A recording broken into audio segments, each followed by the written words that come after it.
Os dias passavam e a família ali naquela fazenda, a fazenda do Portão, era feliz. Paulina parece que não prestava atenção nos descasos do marido, em deixá-la tão só, ou sei lá, parece até que ela gostava.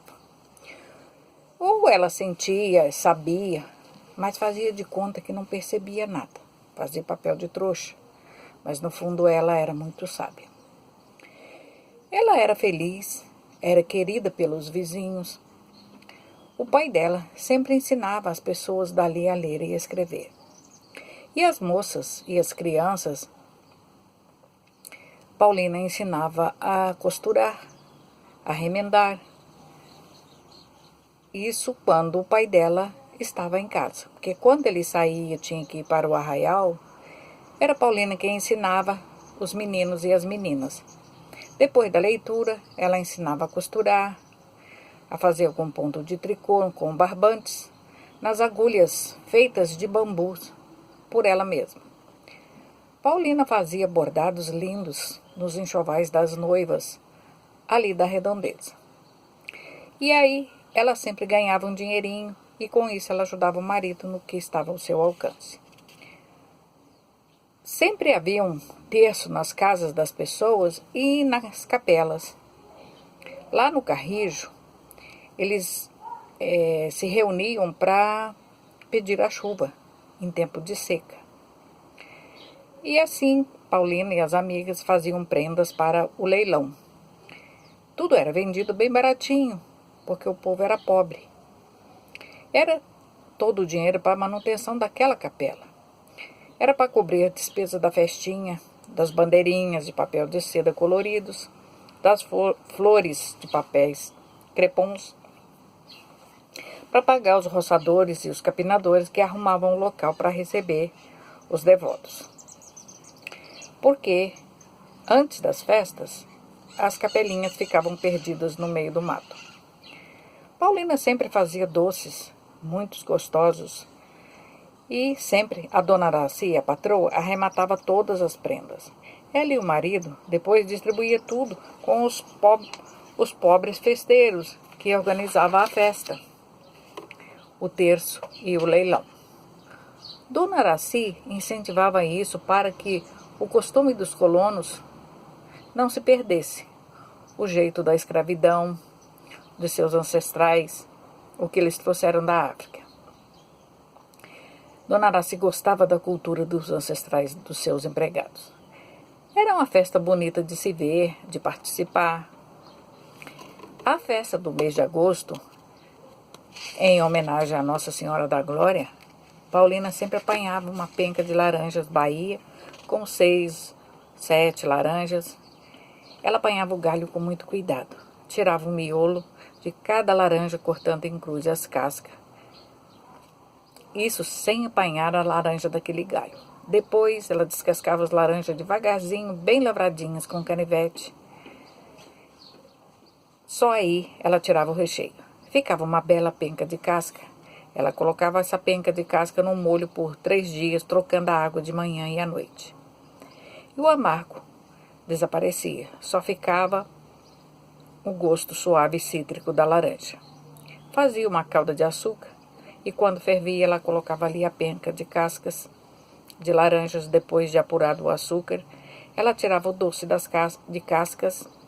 Eles estavam brilhantes como que vitrificados. E aí ela colocava numa bandeja a penca de casca, semeava açúcar cristal e dependurava no varal no sol para secar. Ficava um doce lindo. Era uma penca de cascas de laranjas cristalizadas que pareciam flores amarelas de 4 pétalas. E quando aquela prenda ia para o leilão, era a mais bonita, a mais elogiada. Dona Araci sempre arrematava para levar de presente às enteadas que estudavam no Rio de Janeiro. Ela abraçava Paulina, lhe dando os parabéns por tão linda ideia, por ser tão criativa. Aquele doce de laranja era tudo de bom. E quando Paulina fazia algo de bom, bonito e caprichado, João a elogiava muito. Ela ficava muito feliz. Mas também, se algo não saísse do agrado dele, ele a esculachava na frente de quem quer que fosse. O marido se achava no direito de cobrar das pessoas ou dela tudo e qualquer atitude que não lhe agradava. Ele chegava a ser ríspido e mal educado. Mesmo tendo como se defender, Paulina nunca argumentava nada. Não se defendia. Não acusava o marido de nada e, em algumas ocasiões, até o defendia em certas circunstâncias, mesmo ele não tendo razão. Parece que ela aprendera com o pai dela a total submissão. Agia como se não tivesse direito a defesas, como se não tivesse direito de exigir ou de reclamar. Se era elogiada, se sentia no auge da felicidade, ainda que por pequeninas coisas. Se sentia bem, mas às vezes ficava sem graça, chegando ao ponto de se envergonhar de receber aqueles elogios. Bem lá no fundo, ela se sentia um pouco injustiçada. Não tinha o direito de estar ali, na atual condição de receber tantos elogios. Ela nunca se sentia merecedora de nada no tocante ao seu ego, ao seu eu. Achava ela, talvez, que a felicidade por demais a iria incomodar, dando-lhe um leve mal-estar. Um queimor no rosto, ficava como que a pisar em ovos, com medo de que, atrás daquele elogio gratificante, sempre viesse uma grande cobrança. Do pai, ela herdara a inteligência, a vontade de aprender sempre, e a resignação de aceitar as coisas tal qual se apresentava. Não dialogando com ninguém, uma mudança, mesmo que isso fosse possível. Para ela, era o que estava feito. Não adiantava mudar. As consequências talvez ficassem pior do que na realidade já era. Ela sempre dizia, para que sair do espeto e cair na brasa? Quer dizer, no fundo, tudo lhe causava mal-estar e infelicidade, mas ela fingia que não. Aos olhos do marido, Finha era uma verdadeira dádiva, compreensiva, dedicada, amorosa e, sobretudo, olhos no chão. Mesmo ela tendo razão, nunca discutia sobre seu ponto de vista. Era não senhor, sim senhor. Na cabeça dela, ser mulher, esposa e mãe não coadunava com amante ou feminilidade, sexualidade. Havia algo nesse meio termo que se perdera dentro dela, talvez pela falta da mãe. Uma coisa era uma coisa, outra coisa era outra coisa. Achava ela algo de pecaminoso que não a agradava, mas que, segundo ela, se sujeitava a tudo em nome da família e da felicidade desta. Umas coisas seriam pecado, outras, já para seu esposo, não era assim. Ele tivera uma educação diferenciada dela. Era mais confiante em questão de direitos, deveres e felicidade e até extrapolava. Isso, às vezes, a deixava muito infeliz. Mas os anos passavam, os filhos crescendo e nada mudava. O pudorismo de Paulina até parece que aumentava com o crescimento das filhas. Ela se preocupava muito em salvar as aparências e sabia ela que seus filhos iriam crescer e ela, como mãe, gostaria de ter algo do que não se envergonhar na presença deles. Com o decorrer dos tempos, João começou a embarcar na dela, a ver o mundo pelos olhos dela. Mas mesmo assim, ele era rude e grosseiro de vez em quando.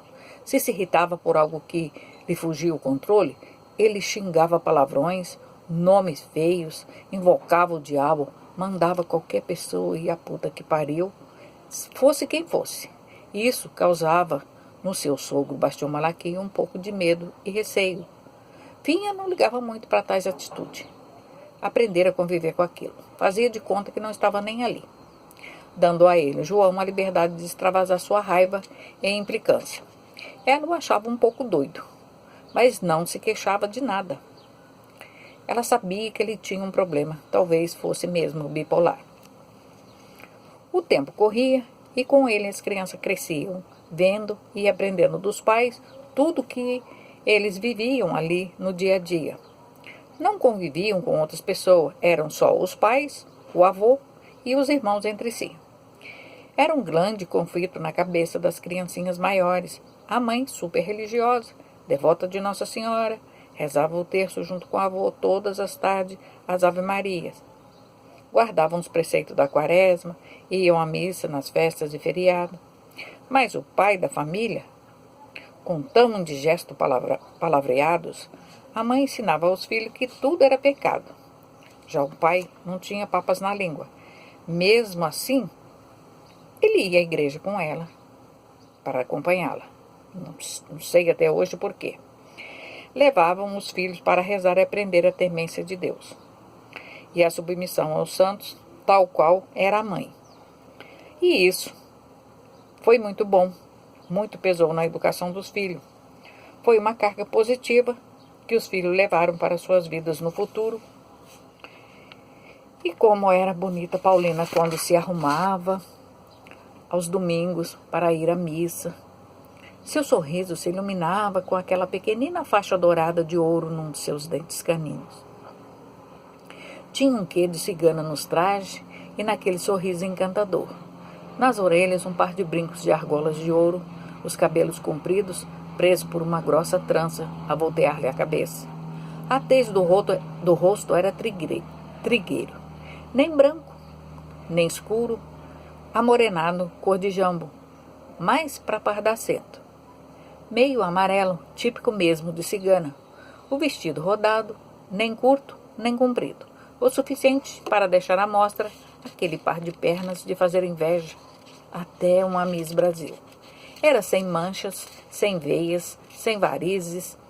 Os pés eram pequeninos e delicados como as mãos. Unhas aparadas e bem feitas. Nascer assim. Parecia que ela tinha acabado de sair da manicure. Mas nunca se viu um esmalte sobre aquelas unhas.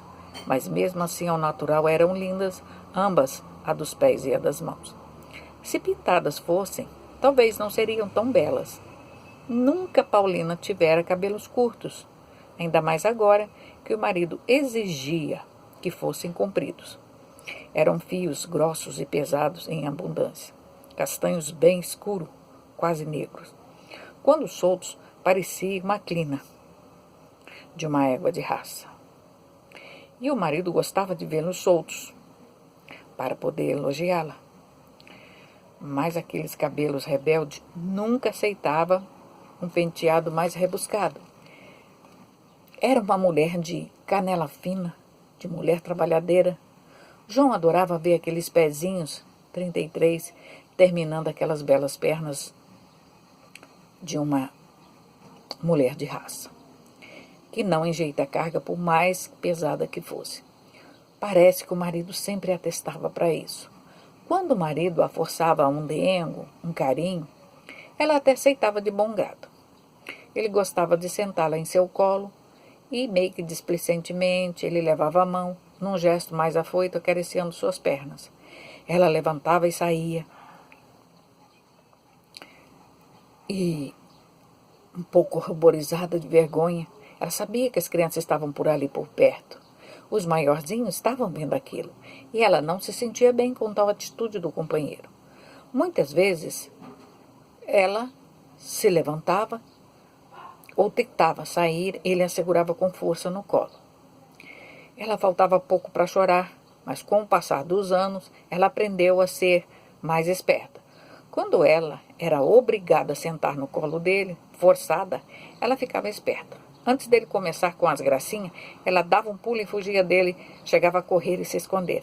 Aí a brincadeira continuava, ele corria atrás dela para alcançá-la, as crianças corriam também, e tudo não passava de uma inocente brincadeira. Era aquela brincadeira do pute.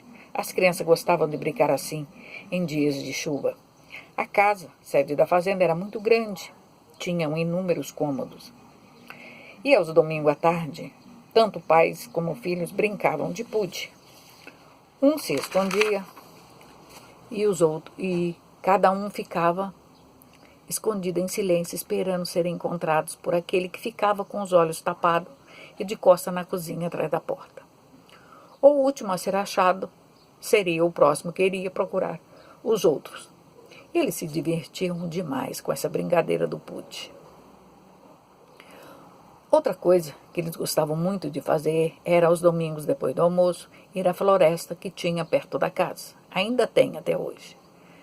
Lá, nesta mata, havia macacos, bugios, onças, cobras e uma vegetação exuberante, árvores centenárias emaranhadas de cipó, onde faziam balanço, colhiam flores, semente. O cheiro da mata era inebriante. Nada se igualava àquele perfume. Faziam laços. Vovô era um fazedor de laços para pegar curiangos, frango d'água e pombas. Às vezes pegava um coelho. Uma vez tinha um tatu no laço. Foi uma festa comer carne de tatu na janta. Foi João quem preparou o bicho. Finha não quis comer nem olhar, alegando dores de estômago, o que deveria ser verdade. Ela tinha um estômago muito sensível, bastava comer algo um pouco diferente, gorduroso ou picante. Ela passava mal. Tinha terríveis enxaquecas. Ela tinha um paladar muito infantil e não gostava de consumir carnes. Os 4 filhos eram diferentes uns dos outros, em saúde e também em personalidade, cada qual com seu ponto fraco. Guilherme era o mais bravo. Ele parecia fisicamente com a mãe, mas tinha um comportamento parecido com o do pai. Ele era barulhento, até para dormir ele fazia barulho, não dava sossego. O que ele crescia, se desenvolvia bem, se alimentava bem, o que ele tinha em tamanho, desenvolvimento, ele tinha malvadeza também. Ele gostava de brincar, mas no fundo era para judiar dos irmãos menores. E, coitada, a mãe nem sempre tinha tempo para tirá-los de suas brincadeiras maldosas e irresponsáveis. Ele era mestre em jogar pedras, tanto na mãe quanto nos irmãos. Às vezes fazia malcriações também ao vovô. Paulina ensinava os filhos a chamar seu pai de vovô.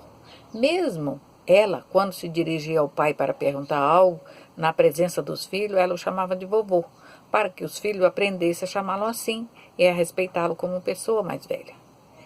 E vovô era o emprestador do canivete. Quem pedisse primeiro, levava. E era assim, quando Guilherme achava que ia pedir emprestado o canivete, ele já estava na mão de algum dos irmãos. Então ele ficava com muita raiva, ficava furioso, achando que o vovô não queria emprestar o canivete para ele. Chegava a enfiar a mão nos bolsos do vovô, quase que rasgando os bolsos da roupa, procurar o canivete. Guilherme era assim. Ele era autossuficiente.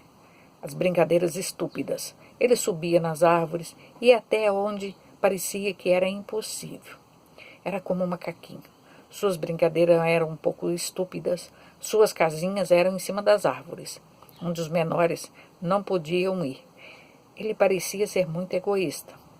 Se ele chegava na cozinha, ele comia a mistura que tinha.